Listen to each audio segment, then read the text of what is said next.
Irmãos, boa noite a todos. Prazer muito grande para mim estar aqui com os irmãos de Linhares, rever o pastor Renan com sua família. Ele fez uma introdução, disse que recebeu um convite e não foi, mas ele foi. Ele não foi na igreja sede, mas foi na congregação.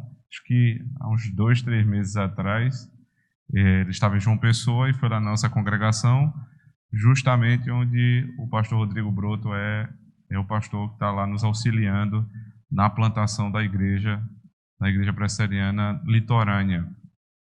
E já que mencionamos essa igreja aqui, eu queria, de público, manifestar a gratidão do Conselho da Igreja Presbiteriana do Alto Branco a esta igreja, especialmente ao conselho dessa igreja, na pessoa do pastor Renan, que nos apoiaram, vocês todos nos apoiaram na plantação dessa igreja, financeiramente, certamente em oração também. E foi possível passar o primeiro ano, eu relatei isso ao pastor hoje, ao presbítero Roberto, é isso? O presbítero Roberto, que esteve conosco, eu relatei como a situação do pastor no primeiro ano de congregação foi tão boa, ele pôde ter um certo conforto para começar o trabalho, porque além dos dízimos e ofertas que foram arrecadados, da ajuda da própria sede da Igreja do Alto Branco, esta igreja também foi uma grande parceira da Igreja do Alto Branco na plantação da Igreja Litorânea. Então, muito obrigado, meus irmãos, muito obrigado de coração. Eu trago essa gratidão do conselho da nossa igreja. E hoje à tarde vim aqui para conhecer, aliás, pela manhã vim aqui conhecer o prédio dessa igreja e vi que vocês já estão reformando o prédio anexo, que vai ser, se Deus permitir, uma futura escola confessional. E não por coincidência, mas por providência do Senhor, 2021 também é o primeiro ano da nossa escola confessional lá em Campina Grande. Nós temos um instituto chamado John Knox e nós estamos começando o chamado Knox Kids, que seria um braço do instituto que é teológico, mas agora um braço onde vai, primeiramente para os membros, vai oferecer o ensino confessional para os filhos da aliança do Senhor. Então nós estamos juntos, ainda que geograficamente separados, mas juntos na mesma fé e nos mesmos objetivos. Mais uma vez, muito obrigado a todos os irmãos dessa igreja. E que Deus nos abençoe nesses dias que vamos passar juntos.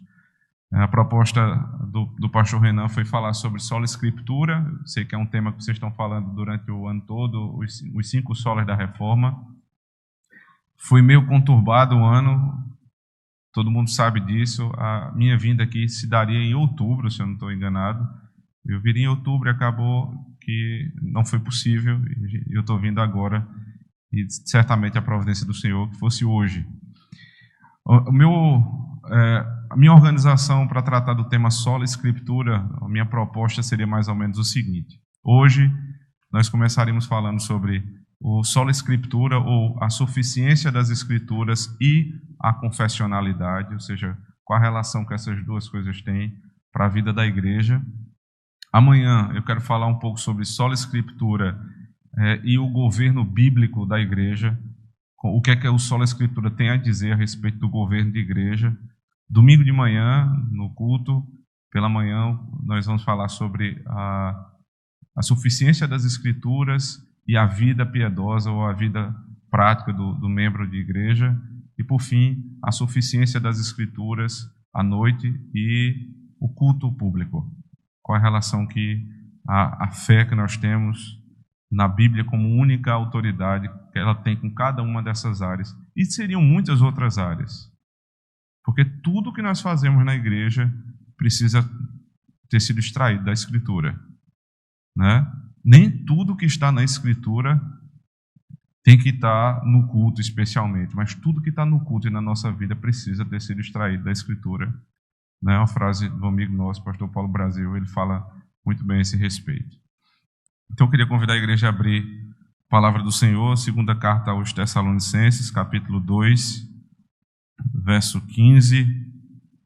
Nós vamos falar sobre sola escritura,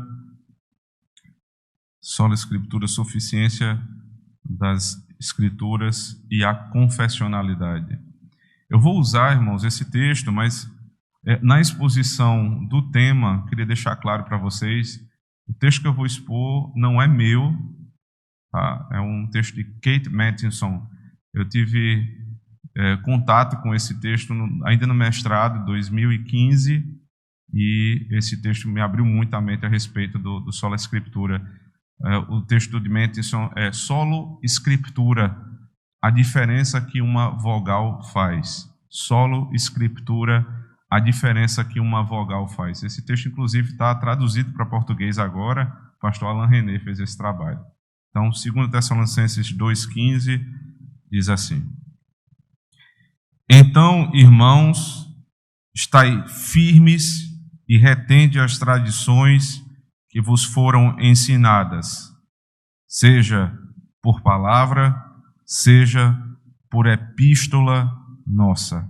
Retende as tradições que foram ensinadas. Oremos ao Senhor. Ó Deus bondoso, Deus santo, Deus misericordioso, nós nos encontramos na Tua presença nessa noite, ó Senhor, e só podemos estar aqui porque foi a Tua palavra que nos governou para que tivéssemos ânimo, Senhor, e a Tua providência nos conduziu até aqui.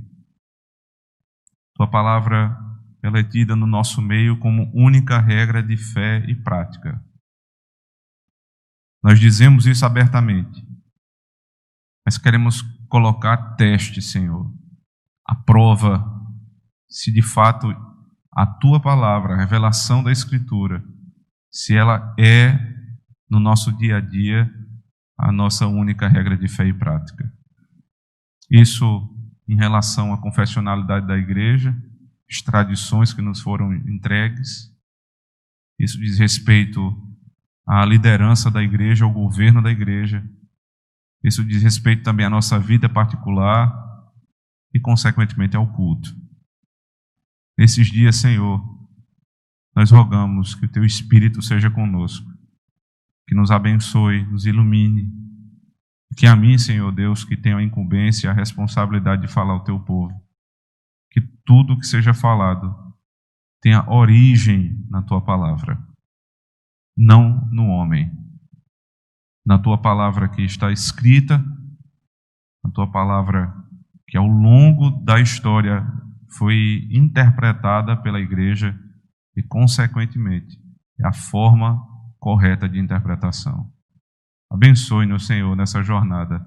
Em Cristo oramos. Amém. Irmãos, no ano de 2013, 2014, aliás, 2013 eu estava saindo do seminário, 2011 mais especificamente, eu estava no primeiro ano do seminário, e numa das primeiras aulas no seminário Presbiteriano do Norte, eu estava ouvindo um pastor presbiteriano, um pastor tido como confessional, porque subscreveu a confissão, e nessa aula do pastor, ele estava falando sobre Dia do Senhor, sobre culto, e ele começou a tratar de assuntos ou de implicações desse assunto que eram completamente discordantes da nossa confissão. Existe um capítulo na nossa confissão de fé que trata exatamente sobre isso, Dia do Senhor e culto, capítulo 21 da confissão de fé. E ele citava a confissão e rebatia a confissão, e depois citava novamente a confissão e rebatia a confissão. E o primeiro anista de seminário, quer dizer, você chega com aquela empolgação, não, aqui eu vou aprender a ser confessional. E eu me deparei com essa situação e eu pedi a palavra ao professor e disse: mas professor, o senhor é um homem que jurou que iria guardar fielmente os símbolos de fé da nossa igreja. Por que o senhor está fazendo isso? E ele disse, num tom ríspido: o que é que eu tenho com isso? Eu sou um biblicista. Primeiro anista de seminário, não sabia absolutamente nada do que ele estava tentando dizer ali, o que era biblicista, não tinha escutado essa expressão ainda, mas aí você começa a pensar e entende que, no contexto, biblicista é só a Bíblia.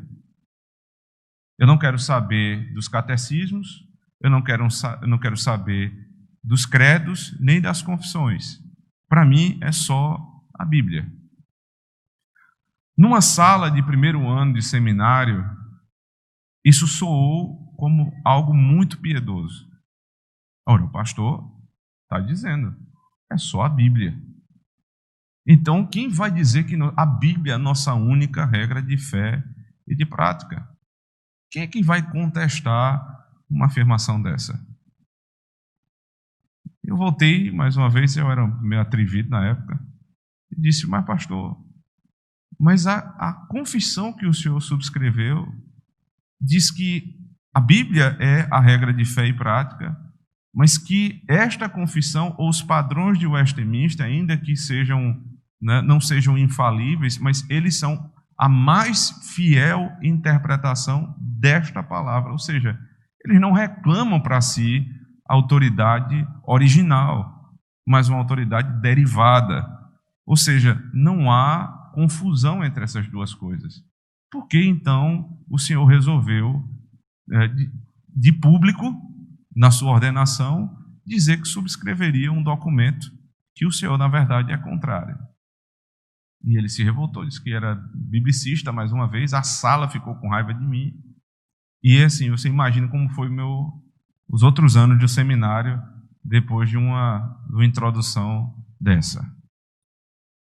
Eu sou biblicista, eu não quero conversa com confissão. Ora, na verdade, o que ele acabou de fazer foi trazer uma confissão. Ele expôs a confissão do coração dele. Minha confissão, não esta confissão. Porque todos nós temos uma confissão de fé. Até o ateu tem uma confissão de fé. A confissão dele é: não há Deus. E ele tem implicações na vida dele a partir desse pequeno credo que ele declarou. Nenhum Deus. O outro diz: só a Bíblia. Os outros vão dizer ainda: eu quero um texto prova. É assim no nosso meio evangélico. Você diz alguma coisa e para você realmente ter autoridade, você precisa citar o texto. Qual é o texto? E aí você tem que ter um texto só para resolver um problema sério.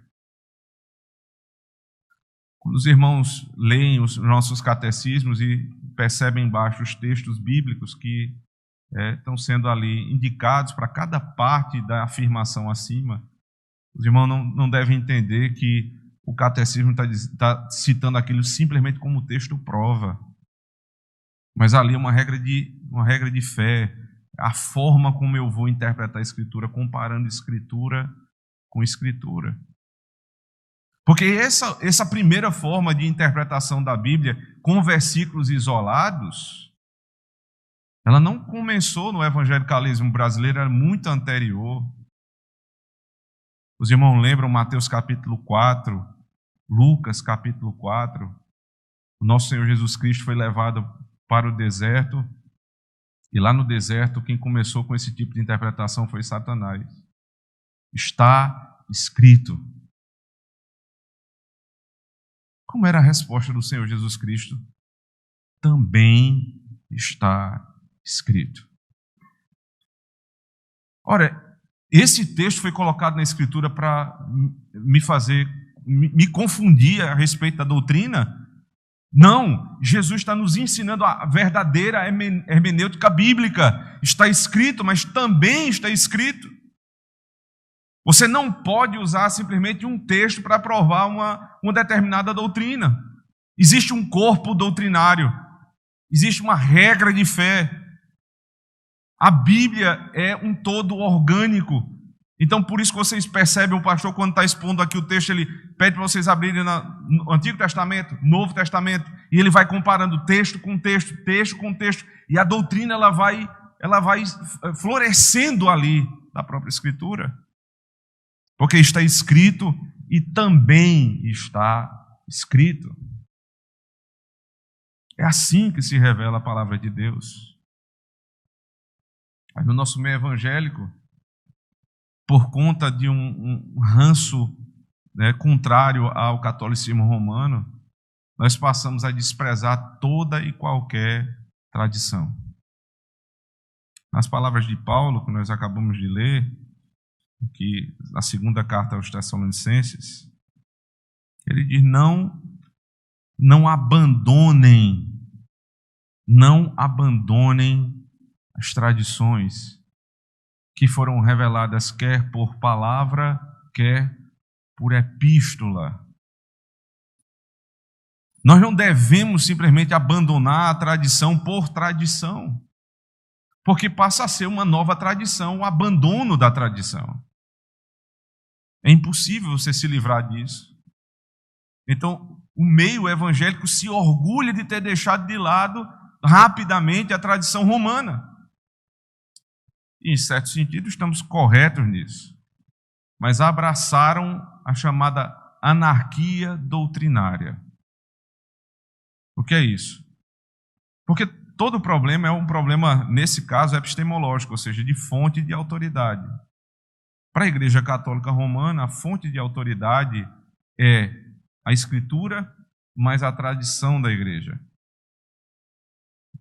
É uma fonte dupla. Para o evangelicalismo, especialmente brasileiro, é sempre bom a gente falar do nosso contexto, o que sobra é a Bíblia e eu. No final das contas, quem é a autoridade final para resolver qualquer problema? A autoridade final sou eu mesmo. Porque eu tenho a minha própria confissão. O pastor tem a confissão dele. Ele pensa assim, eu penso assim, fulano pensa de outro modo. E é aquela confusão, a anarquia doutrinária na igreja. Um pensa de uma forma, o outro pensa de outra. Se os irmãos se lembrarem, no início da confissão de fé, no capítulo a respeito das Escrituras, você tem o texto lá dizendo claramente: o juiz supremo para toda causa relativa, né, a dissensões na igreja é o Espírito falando na palavra. Eu acho fantástico essa expressão. Porque não é só o Espírito, nem é só a palavra, mas é o Espírito na palavra.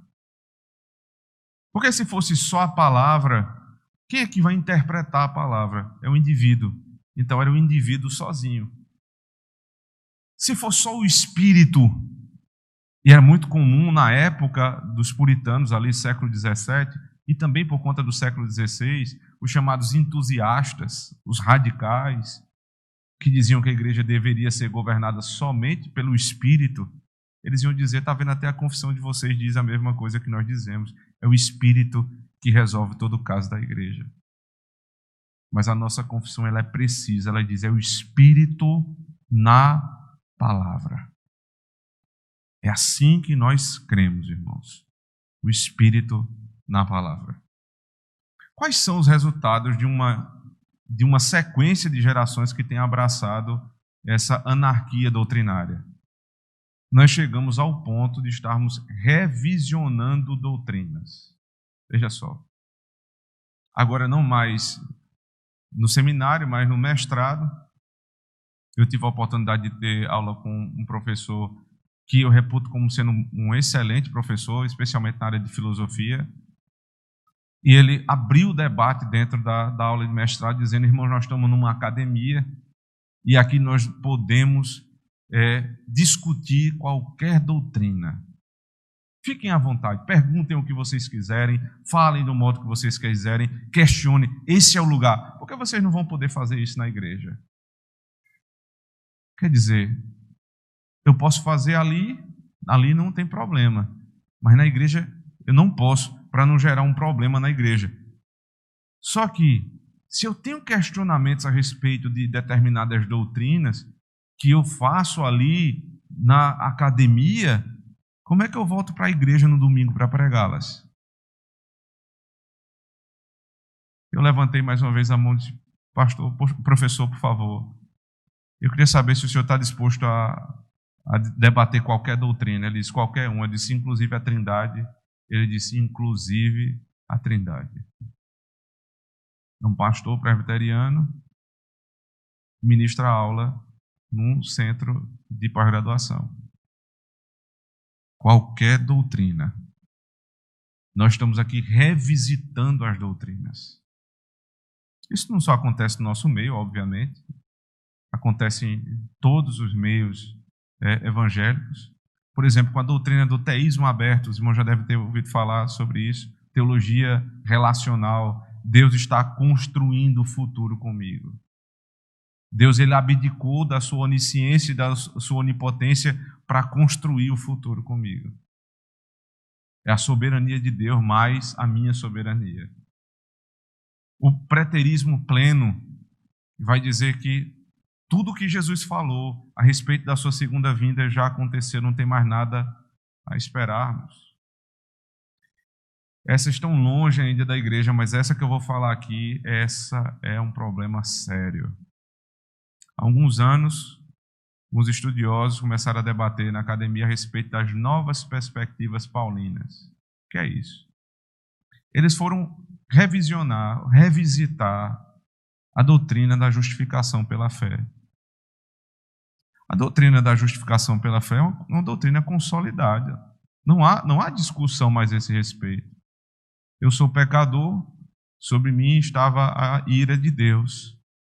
Então, por meio da misericórdia do Senhor, Ele me deu a capacidade de me arrepender dos meus pecados e ter fé na obra de Cristo, e a justiça dele me foi imputada. E por conta da justiça dele que me foi imputada, tal qual em Abraão, Gênesis capítulo 15, Abraão creu e isto lhe foi imputado por justiça. Então eu tenho a salvação e passo a ter uma vida nova em santificação. Essa é a doutrina, basicamente a doutrina da justificação. Na nova perspectiva paulina, a doutrina da justificação é fé mais obras. Você percebe que não há nada de novo debaixo do sol, né? Os romanos já fazem isso há muito tempo. Na verdade, todas as religiões do mundo ensinam exatamente isso. Você precisa ter fé em alguma coisa e você precisa fazer algo por isso. Fé mais obras. Então, muitas pessoas elas estão começando agora a abraçar, se nós vamos falar aqui de um outro problema americano, é a visão federal, que inclusive o pastor Alain René tem um texto nessa área. A visão federal que vai dizer que nós devemos sim ter um compromisso muito sério com os sacramentos. Até aí parece que tudo bem. Só que não é só o compromisso sério, é quando alguém tem uma divergência a respeito da sua fé, como é que ela é resolvida? A cena é mais ou menos essa. Alguém chega para o pastor Renan e diz: pastor, eu estou com um problema sério. Eu não consigo ter certeza da minha salvação.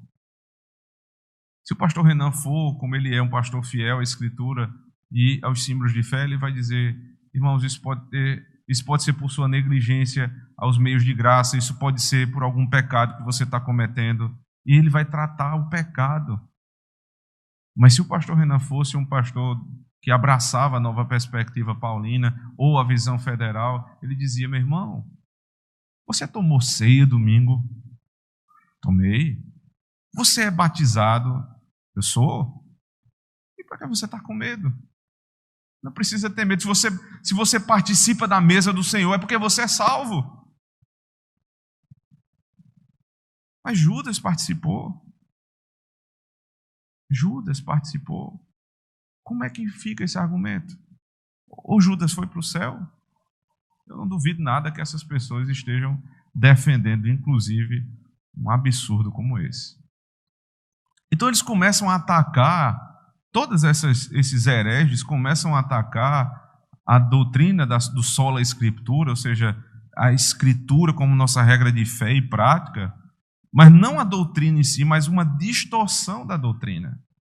E antes de tratar essa distorção, eu queria só mencionar aos irmãos qual tem sido o resultado dessas pessoas que abraçaram visão federal, nova perspectiva paulina. Eles estão tudo, a maioria deles, abraçando aí, voltando ao catolicismo romano. É isso que está acontecendo. Pastor em Recife era pastor presbiteriano, foi professor do seminário, é padre. Vocês querem resultado a esse respeito? Revisar a doutrina? Está aí. Um é padre, o outro abandonou a igreja, o outro está defendendo loucuras. Esse é o resultado quando nós nos apartamos dos nossos pais, irmãos. O revisionismo doutrinário é um problema. Você pode estar pensando, isso é um exagero muito grande, mas tem coisas menores também acontecendo.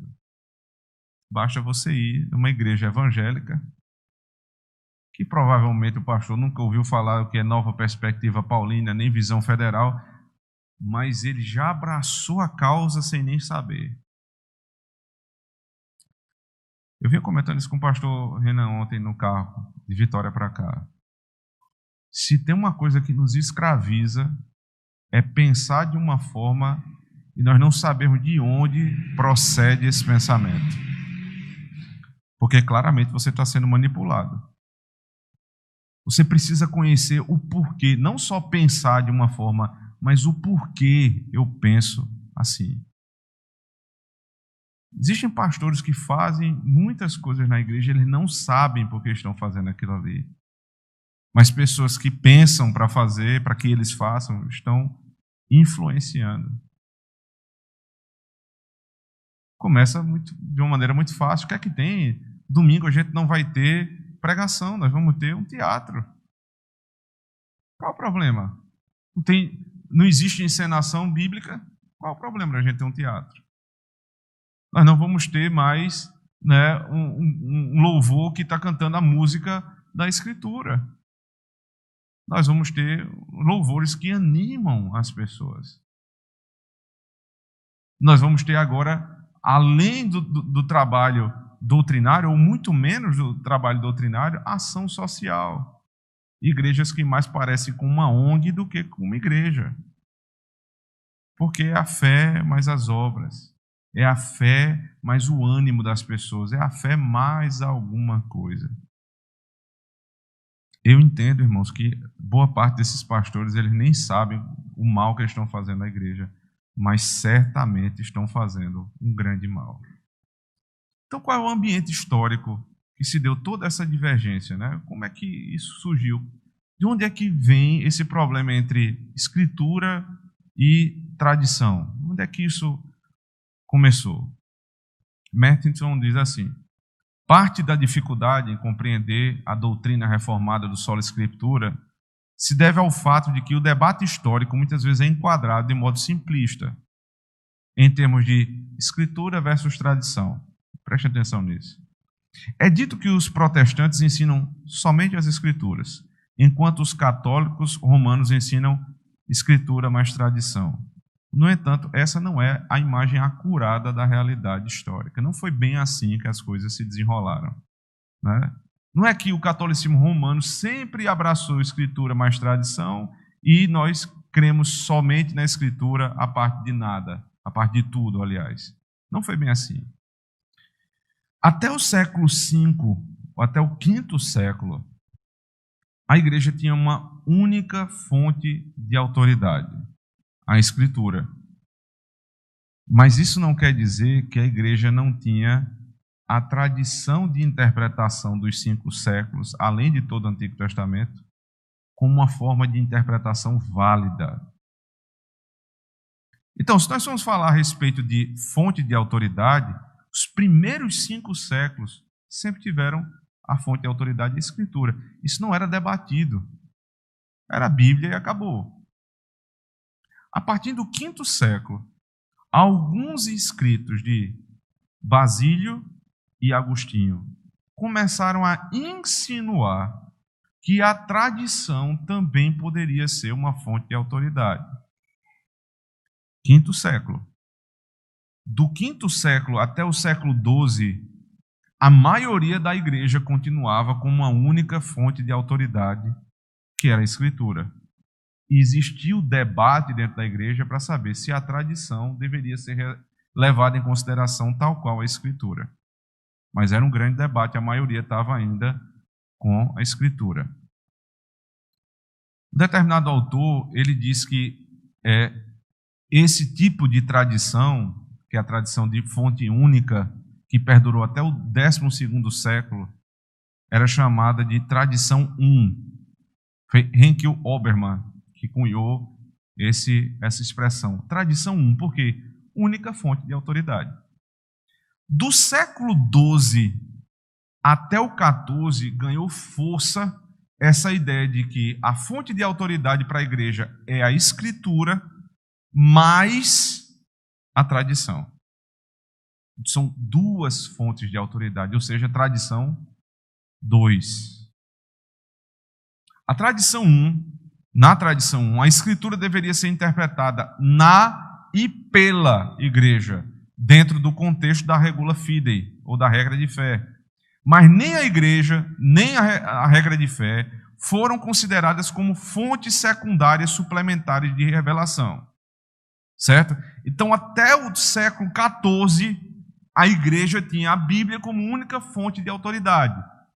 Tradição e revelação, ou a regra de fé, que é o comparar uma escritura com a outra, uma fórmula hermenêutica, isso era considerado um instrumento para a interpretação da Escritura, mas a fonte sempre foi a Escritura. Do século XIV em diante, então nós começamos a ter a Escritura mais a tradição. As primeiras sugestões de um conceito de tradição de duas fontes, um conceito segundo o qual a tradição é entendida como uma segunda fonte de revelação que complementa a revelação bíblica, apareceu no V século, mas ainda, como eu falei, de maneira muito discreta. Aparentemente, não é absolutamente correto dizer que Basílio e Agostinho ensinaram a visão de duas fontes, mas de alguma forma insinuaram nos seus escritos. Isso levou até o século XIV com os escritos de Guilherme de Ockham. Aqui sim, a Igreja Católica Romana começou a dizer que a Escritura mais a tradição são a fonte de autoridade para tudo o que acontece na igreja. É por isso que você vai conversar com um católico romano e você pede para ele expor como é que ele chega na comprovação da infalibilidade papal, por exemplo. Eu tenho uma pessoa na família da minha esposa que é muito católica, e assim, carola mesmo, de verdade. E eu fui perguntar como é que ele crê. Eu disse: você crê que o Papa não erra? Veja só. Você crê que o Papa é infalível quando ele está falando ex cátedra, ou seja, quando ele está falando como ministro da igreja em relação à doutrina? Ele disse: não.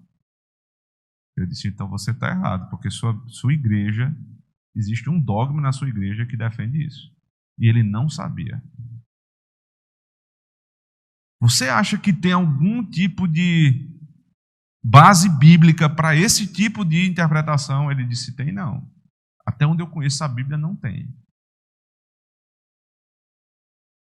Você acha que isso despertou esse sujeito para sair da igreja romana? Por um motivo muito simples.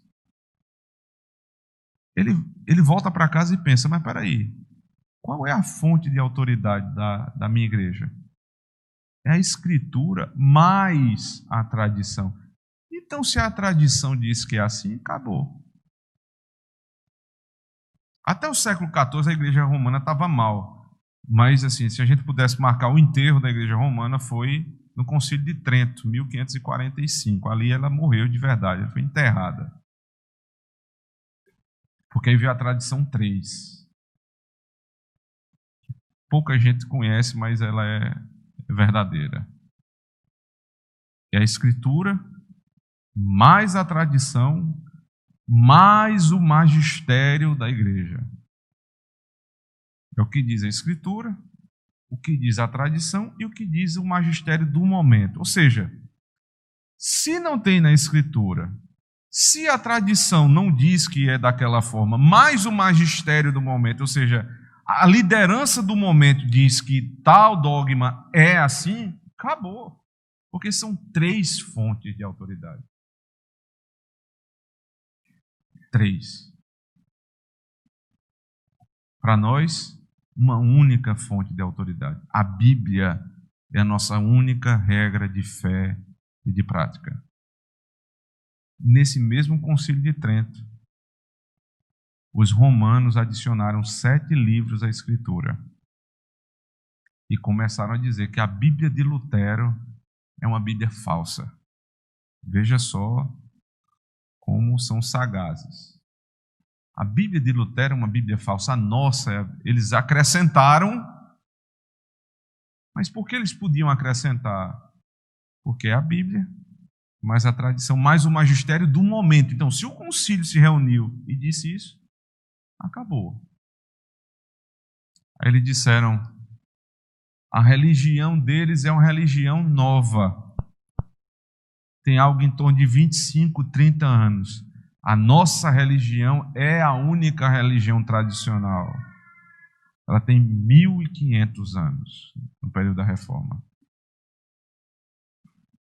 Aí Calvino disse como é que é a história?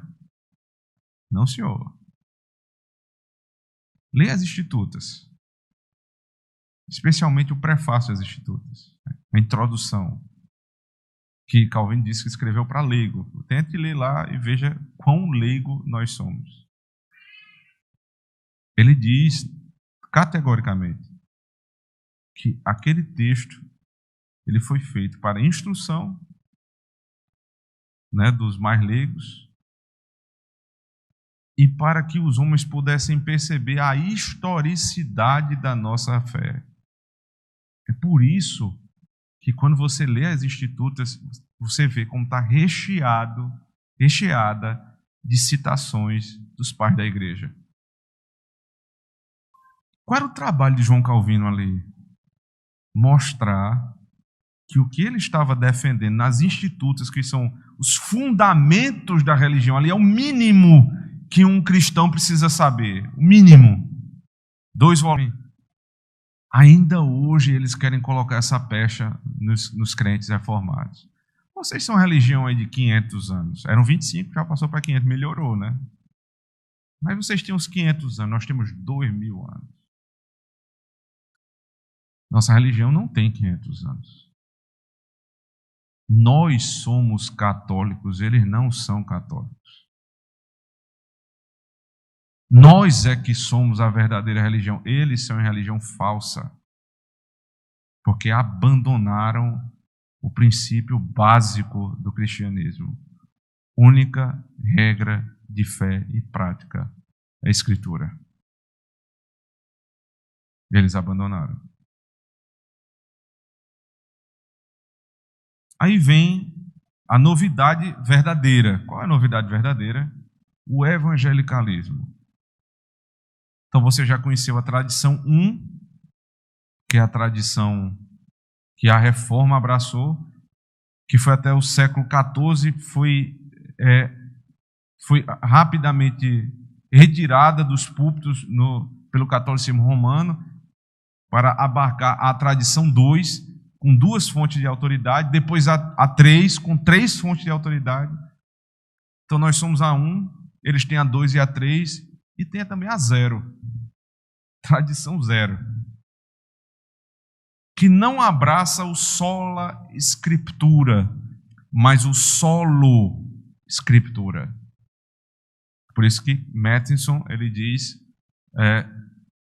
a diferença que uma vogal faz. Não é sola, é solo. Porque sola escritura é a escritura como única regra de fé e prática, única fonte de autoridade. Mas solo escritura é escritura sozinha. Você abandona toda a história da igreja e você passa a ler a Bíblia sozinho no seu quarto, e a interpretação que você dá é a interpretação válida. Não importa o que os reformadores pensaram, o que os pais pensaram, você no século 21, sozinho, começa a descobrir as coisas.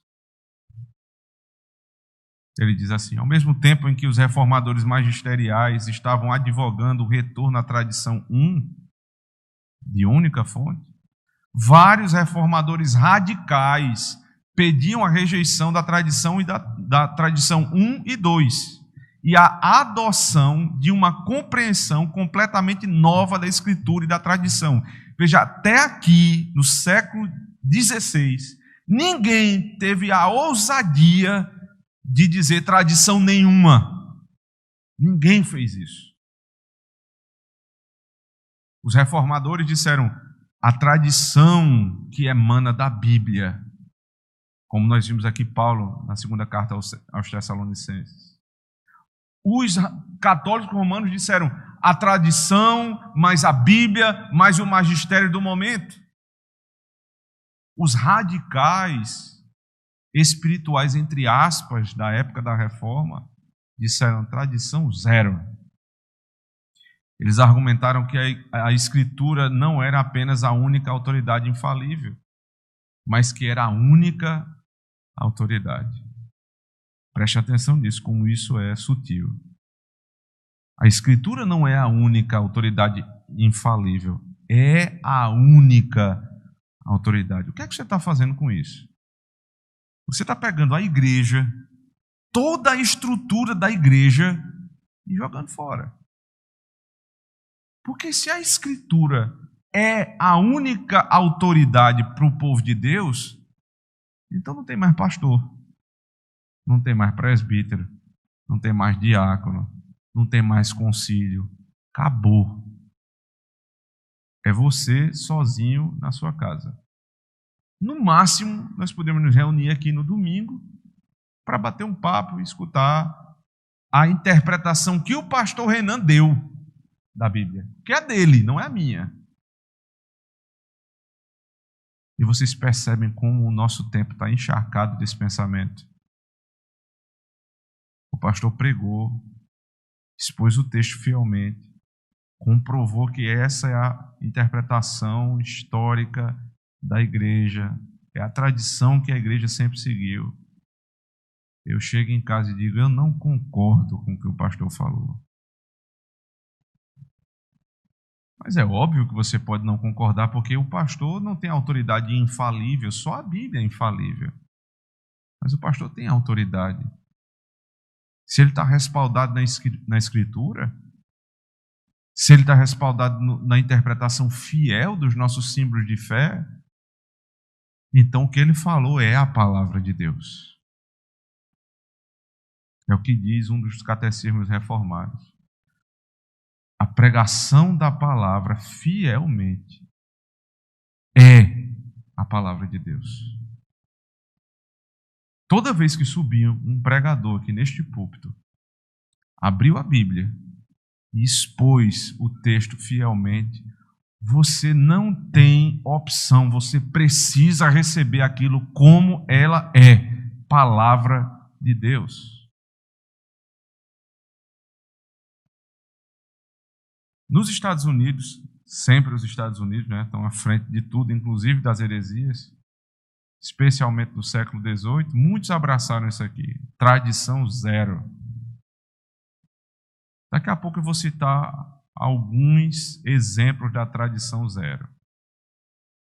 Mas antes disso, eu queria tratar aqui com os irmãos do que pensaram os nossos reformadores e alguns presbiterianos históricos, grandes pais presbiterianos, a respeito dessa doutrina. Veja só o que Lutero pensou. Em 1532, numa carta enviada ao duque de Alberto da Prússia. Isso porque, deixa eu só contextualizar os irmãos. Existe uma fala de Lutero na Dieta de Worms, onde ele foi levado foi inquirido ali pela Igreja Romana para saber o que ele pensava, e ele disse claramente: se vocês me convencerem à luz da Escritura que eu estou errado, eu me retratarei. Mas caso contrário, a minha mente está cativa à palavra de Deus.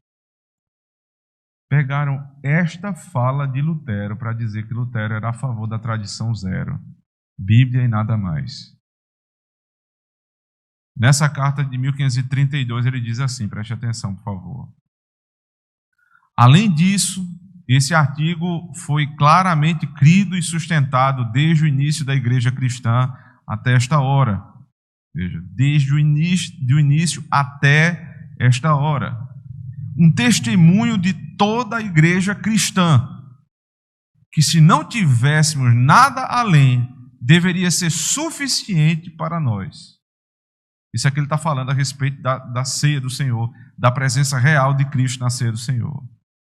Pois é perigoso e terrível ouvir ou acreditar em qualquer coisa contra o testemunho unido, contra a fé e a doutrina de toda a santa igreja cristã.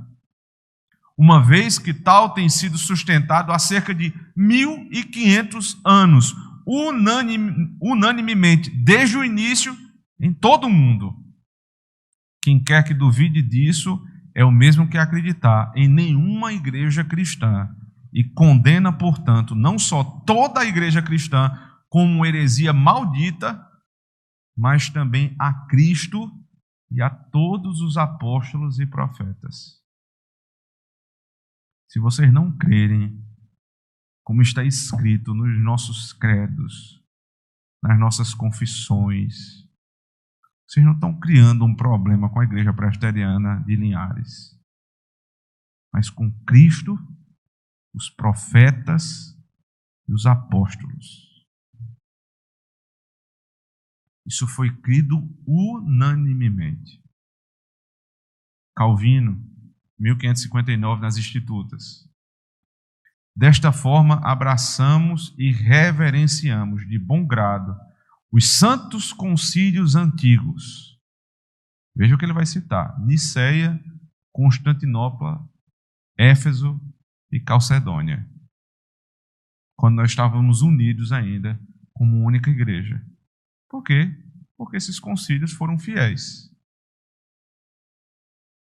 E outros que se preocupavam em refutar erros, na medida em que se relacionam com os ensinamentos da fé, porque eles não contêm nada além da exposição pura e genuína das Escrituras, que os santos pais aplicaram com prudência espiritual para esmagar os inimigos da religião que se levantaram.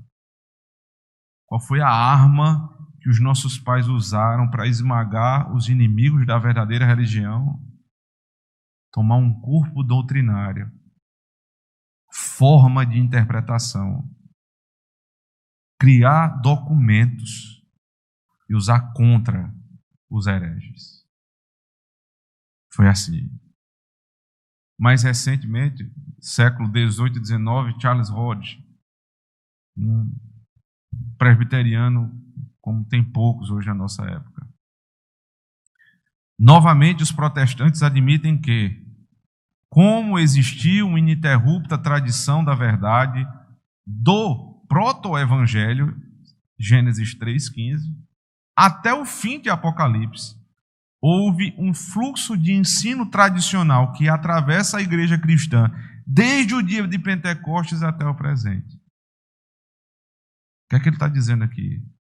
Da mesma forma que há uma verdade única de Gênesis 3,15 até Apocalipse a respeito de Cristo, há um corpo doutrinário que começa em Pentecostes e vai até o fim.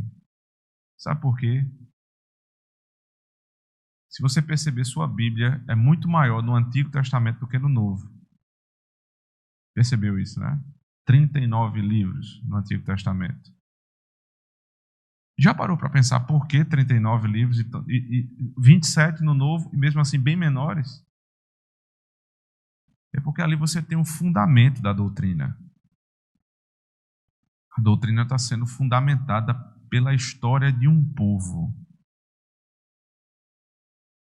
Toda a base está ali.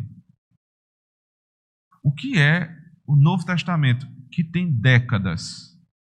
Um tem quase 2 milênios, o outro tem décadas. Porque o Novo Testamento não tem nova doutrina. Não olhe para a nova aliança dessa forma, não tem nova doutrina. O Novo Testamento É a fundamentação do Antigo Testamento, está fundamentado no Antigo Testamento. Interpreta a nova aliança. Só isso. É a interpretação do Antigo Testamento à luz da nova aliança. Nunca diga ao pastor, quando ele estiver pregando no Antigo Testamento: pastor, mas o senhor está citando um texto do Antigo Testamento. Porque as doutrinas da Antiga Aliança não foram revogadas. Podem ter mudado a administração, como a circuncisão passou a ser batismo, a Páscoa passou a ser ceia, mas é exatamente o mesmo corpo doutrinário que nós tínhamos. Quem são então agora, quais são os resultados daqueles que abraçaram a doutrina do solo escritura? Ou quem são os grandes proponentes desse pensamento? Eu citei agora os que estão conosco: Calvino, Lutero, Charles Hodge, homens firmes na fé. Quem está do lado de lá? Quem substancia a loucura evangélica hoje no nosso país?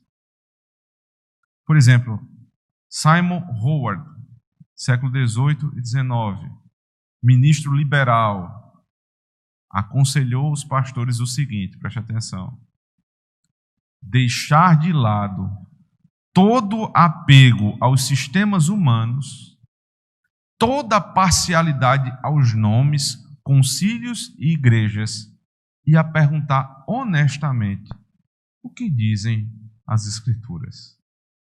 Que filho de Satanás! Ele está dizendo: abandonem os concílios, abandonem toda a tradição da igreja, volte para a Escritura. Como é que um liberal que não crê que a Escritura é a palavra de Deus diz volte para a Escritura? Como é que alguém pode ouvir isso aqui e dizer que ele está sendo honesto? Essas pessoas aqui defendem que a Bíblia que você tem na sua mão não é a palavra de Deus. Ela pode se tornar a palavra de Deus. Os pedacinhos ali podem ser palavra de Deus. Ele vem me dizer para abandonar a tradição da igreja que me diz que a Escritura é a única regra de fé e prática. São esses que estão do lado de lá. Charles Beecher, século XIX, denunciou o poder do credo e defendeu a Bíblia, toda a Bíblia e nada além da Bíblia. Mais um liberal defendendo a Bíblia. Se converteu. Só pode. Não se converteu. Você se lembra do que eu falei lá no começo? Eu sou um biblicista. A Bíblia, toda a Bíblia, nada além da Bíblia. Grosh diz assim, 1884, morreu em 1884. Na fé religiosa temos apenas um Pai e um Mestre, e a Bíblia é o nosso único livro credal reconhecido. O problema é o seguinte: a Bíblia não pode ser um livro credal porque ela não é um credo, ela é a Bíblia. Ela é a revelação da palavra de Deus. O credo é o que eu penso a respeito, qual a interpretação que eu dou a esse respeito. Não pode ser a Bíblia ser a única declaração credal. Alexander Campbell: eu tenho me esforçado para ler as Escrituras como se ninguém, veja só, as tivesse lido antes de mim. E eu evito lê-las hoje, por meio dos meus próprios pontos de vista de ontem ou de uma semana atrás. Assim como eu me coloco contra a influência de qualquer nome, autoridade ou sistema estrangeiro. Ou seja, solo Escritura. Eu e a Escritura sozinhos. Então, quando eu vou chegar para a Bíblia, eu não quero saber de nada além do que eu estou pensando. O que em si é impossível. Você é influenciado por tudo que está ao seu redor. Quer esteja consciente ou inconsciente, você é influenciado. Então, é impossível. O que é que ele está dizendo aqui? tem a sua própria interpretação da Escritura. Eu vou apontar rapidamente 5 problemas dessa forma de interpretar a Escritura. O primeiro é justamente o que eu acabei de dizer, autonomia. É você sozinho. Olha, deixa eu dizer uma coisa aqui rápido para você. Se você estiver lendo a Bíblia e você descobrir uma coisa que ninguém mais descobriu, eu vou lhe dar um conselho. Abandone seu pensamento. Abandone o seu pensamento, porque se você levar à frente, você vai se transformar num herege. Ou então, você está dizendo que em 2000 anos de igreja, ninguém em lugar nenhum do mundo pensou o que você está pensando. E a igreja ficou no escuro, até este iluminado vir aqui, né, e ter essa revelação da palavra de Deus. Não é assim, irmãos. O problema é a autoridade. O que é que a igreja romana diz? Nós somos a autoridade. É isso que a igreja romana diz. Não é escritura, tradição e magistério. No final das contas, quem manda é o magistério. Eles são a própria autoridade única e infalível. A tradição 1 diz: a Bíblia, à luz da interpretação tradicional da igreja, essa é a verdade que nós seguimos. Mas quando o sujeito abraça isso aqui, o solo escritura, ele está dizendo: eu sou a única autoridade para interpretar a Escritura. Segundo problema, a própria Bíblia não ensina o solo escritura. Não ensina. Veja, a autoridade é sempre citada na Escritura. Atos capítulo 6, Efésios capítulo 4 e tantos outros textos, onde a igreja, ela, à medida que vai crescendo, a sua liderança vai sendo formada, diáconos, presbíteros, que vão trabalhar à luz da palavra de Deus. Esses homens têm autoridade meramente declaratória. Ou seja, eu como pastor só tenho autoridade para um membro da igreja à luz da Escritura. Eu declaro o que a Escritura diz. Eu não sou autoridade em mim mesmo. Não é assim. Atos 15, quando surgiu uma confusão na igreja, foi um concílio que foi resolver lá em Jerusalém. Não foi cada irmão pensando o que achava. Até quando você vai citar a igreja de Bereia, que todo mundo cita, porque todos de Bereia iam lá e conferiam o que o apóstolo Paulo dizia. Mas Paulo não disse para eles voltarem para casa e conferir. Fiquem aí, e o que eu estou dizendo vocês confiram. É o que eu estou falando aqui, à luz da palavra de Deus, vocês vão conferir se o que eu estou dizendo é verdade. Mas não é uma interpretação para cada um. É na igreja, debaixo da autoridade pastoral. Terceiro problema é o subjetivismo e relativismo. Cada um é uma coisa na igreja. Veja como é que está a igreja evangélica.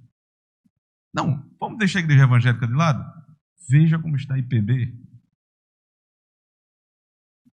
Você vai, em cada cidade que você vai em IPB, você procura uma IPB que tenha guardado o mínimo da nossa tradição de fé. Mas vocês são muito, mas muito abençoados. Muito. Porque não é todo lugar que tem uma igreja dessa. Vocês sabem disso. Não tem autonomia, não tem divergência, não tem subjetivismo aqui. A palavra à luz da interpretação fiel dos nossos símbolos de fé. Lá fora, subjetivismo. Cada um tem uma confissão de fé na cabeça. Quarto lugar, há um problema grave histórico. Veja só. Quando não tinha Bíblia e a tradição era oral, por exemplo, até o século XV não tinha imprensa. A Bíblia era uma coisa que estava na mão de pouquíssimas pessoas. Como é que sustentava o solo escritura? Solo escritura. É impossível. Porque para você ser solo escritura, você tem que ter a Bíblia e interpretar para si próprio. Então, do século I até o século XV, ninguém abraçou essa doutrina. Que era impossível. A doutrina que a igreja cria era a doutrina que saía do púlpito. Então, erro de método, inclusive, né? Metodologia histórica está equivocada. E, por fim, mas não menos importante, quem define o cânon se o solo escritura é verdadeiro? Você abriu sua Bíblia no comecinho e já deve ter visto, tem assim, sumário, índice. Se você quiser abrir, confira aí, tem um índice. Quem teve autoridade para colocar esse índice aqui nessa sequência e com estes livros? Se o solo escritura é verdadeiro, como é que eu sei que Gênesis, Êxodo, Números, Levítico, Deuteronômio, que esses formam um Pentateuco? Aliás, o que é o Pentateuco? Você só tem uma ordem na sua Bíblia, porque a igreja nunca abraçou o solo escritura ou tradição zero. Mas porque a nossa igreja, a igreja de todos os tempos, sempre abraçou a escritura como única regra de fé e prática. E eles iam retendo as tradições à medida que Deus ia revelando. Sempre foi assim. Uma implicação disso aqui é o seguinte: você já não pode mais diferenciar o que é ortodoxia do que é heresia. Porque sou eu que vou dizer o que é ortodoxia e o que é heresia para mim. Eu não posso dizer para o pastor, eu não posso dizer para você, porque a minha verdade. Vê como isso tem o espírito da nossa época. Veja como essa história de cada um tem a sua verdade, que é um pensamento mundano, entrou na igreja. Cada um tem a sua interpretação da Bíblia. Deixa a igreja aí nesse rumo. Você vai ver onde é que vai parar. Então, o que nós devemos fazer, irmãos? 2 pontos finais para a gente tentar ir para casa, começar a pensar nesse assunto. Primeiro, eu preciso voltar e me apegar ao que é seguro.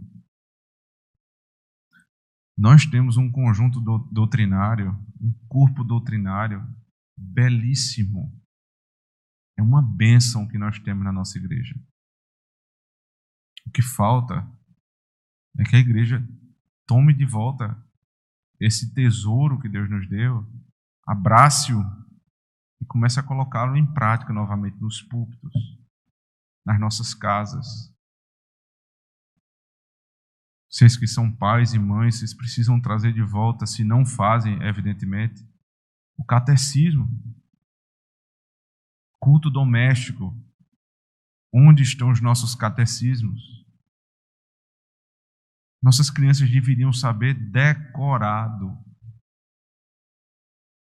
Nós temos, inclusive, hoje uma ferramenta fantástica. O pastor Tokashi, que fez um trabalho de tradução, vocês devem conhecer. Catecismo para criança, catecismo para jovem, para adolescente. A gente faz lá em casa já há um tempo. Está terminando o de criança. 40 perguntas. Minha filha vai fazer 3 anos agora, dia 5 de janeiro. Ela está na 40ª pergunta. Ela não é um gênio, não. Ela não é superdotada, não. Ela é uma criança igual a todas as outras.